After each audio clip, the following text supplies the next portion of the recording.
words of my mouth and the meditation of my heart be acceptable in your sight, O Lord, our strength and our Redeemer.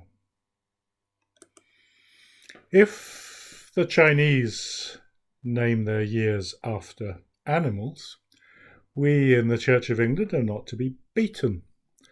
Perhaps we can't quite rise to the year of the rat, but next year will be the year of the lion. Last year was the year of the ox, and this Sunday we're just coming to the end of the third in the series. This has been the year of the man. Some of you may have twigged already what I'm talking about. The lion and the ox are the symbols of the evangelists, Mark and Luke. This last year we've been reading from Matthew, and today is our final visit to him. Why is Matthew represented by a man? For two reasons, we're told. First, so we don't forget that the Jesus of his gospel is fully human, Son of Man, as well as divine. And also because a man as his symbol is supposed to stand for reason.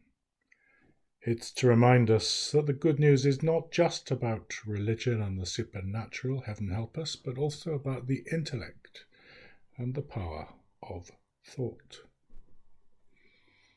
As you'll have gathered from my sermons over the last 3 years, I'm all in favour of that. God gave us minds, and we need to use them, whether in interpreting the Bible, worshipping God in church, or simply working out how to live our lives in accordance with God's will.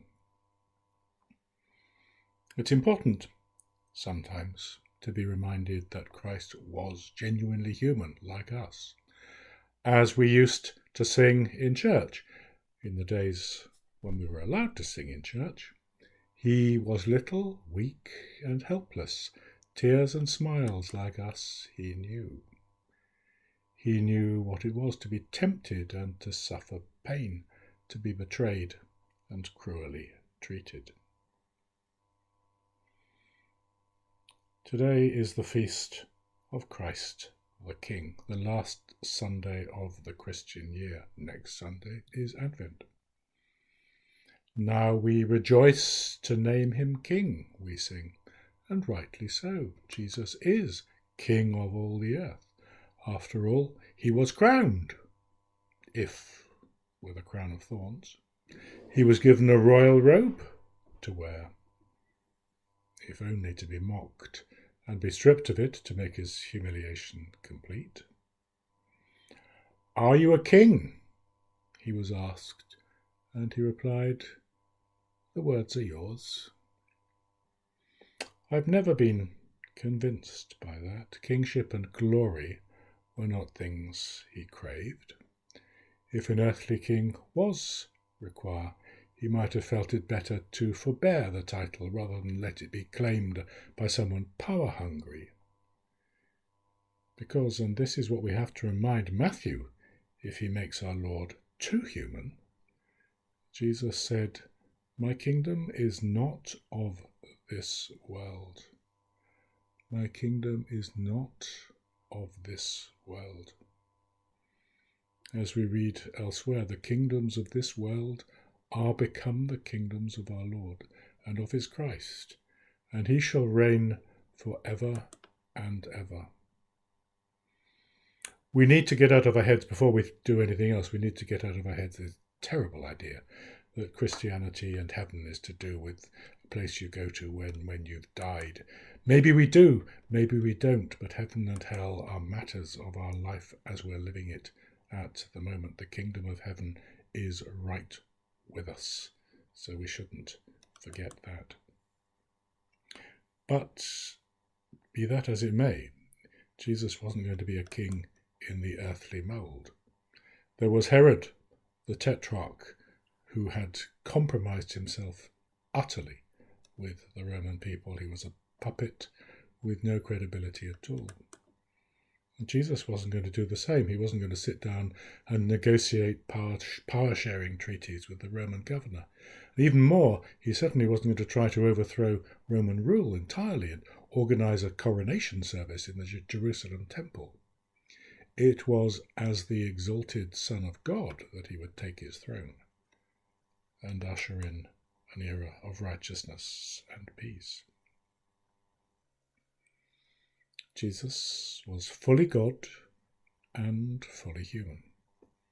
As a man, he was Jesus of Nazareth. He ate and washed himself every day, paid his taxes, and wore his prayer shawl as he had to. He taught, came up with good guidance on how to behave.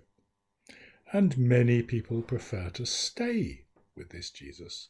They say they're content to honour his teachings and his example. That's fine, I'm not going to quarrel with that, though you might like to ask these people every so often how well they're getting on with loving their enemies and giving their breakfast toast second place every day to each word that proceeds from the mouth of God. The other Jesus, the eternal one, the enthroned one, can be a little difficult to get our heads around. Perhaps an analogy with something more familiar, with someone more familiar with our own Queen, might help. Some of you will have been watching The Crown. Before you try to engage me in conversation about this, I should tell you that I haven't been watching it. I don't propose to. I think it's unfair and it shouldn't have been done, but nonetheless I know it's popular, so you may have been watching it. And people who watch it may well warm to the young princess known as Lilibet, who was a girl guide and then an engineer. Eat your heart out, Edward. An engineer during the war, who later on loved her corgis, wore headscarves and insisted on pouring tea for her guests with her own hands. We're familiar with all that. We can relate to her and feel affection for her. But of course, there's another side to her, an impersonal side. She wears the crown, and in a way she is the crown. She is the source of law, both as the Queen in Parliament and in administering and expressing it in the courts. The crown is the fount of honour. The crown validates the universities and the professions. She is the head on earth of the Church of England and the commander-in-chief of the armed forces, as well as giving her patronage to countless charities. You can complete the long list yourselves. The crown, in this sense, is impersonal, intangible, abstract. You don't invite the crown to come and open your hospital, any more than Lilibet can order a private soldier to open fire. Two different aspects of royalty, embodied in the same person. And it's the same with Jesus. We can build a crib for him at Christmas. And yet, as God, he is love, power, Lord of creation, the wisdom of God, source of life, the word, the expiation of mankind. Again, you can complete the long list for yourself. This is why, when telling children about our faith, we do perhaps do well to get them to colour things in, or do word searches, or dress up as angels or shepherds for a nativity play. The rest is too much for them to bear. We used to do those childish things ourselves. We may feel nostalgic for them, indulge in them from time to time. But just as our familiar Queen has an aspect that issues in majesty, authority and power, so gentle Jesus, meek and mild, has the freehold of a divinity that transcends anything we can know or understand. If you want an antidote to worrying whether we'll be able to sing over Christmas, or whether flowers are allowed in church during Advent, if you want to take your mind off those things, take a pencil and underline some of the words from this morning's passage from Ephesians. You will see what is the nature of our King, who, like our own earthly monarch, has two aspects which seem never to meet, other than in the fact that they're centered on the one person. So read in Ephesians what is written of Christ. God of glory, a spirit of wisdom and revelation, the hope to which you are called, the riches of his glorious inheritance, the immeasurable greatness of his power, above all rule and authority and dominion, not only in this age, but in the age to come. The church, which is his body, the fullness of him who fills all in whole.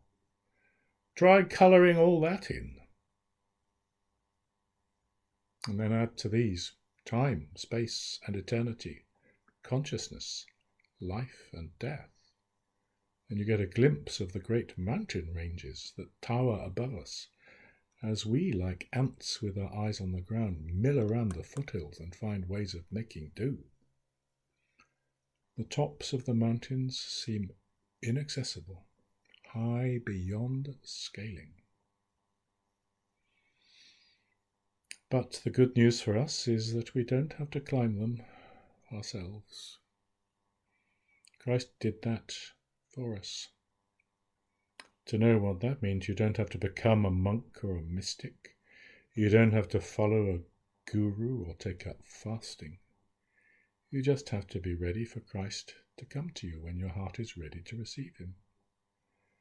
God in the ordinary. God in ordinary. That's the point of the incarnation. In the ordinary, yes, but still undiminished. And our eyes at last shall see him through his own redeeming love. For that child, so dear and gentle, is our Lord in heaven above. And he leads his children on to the place where he is gone. Unto whom, as is most justly due, be ascribed all might, majesty, dominion, and power, both now and forever, world without end. Amen.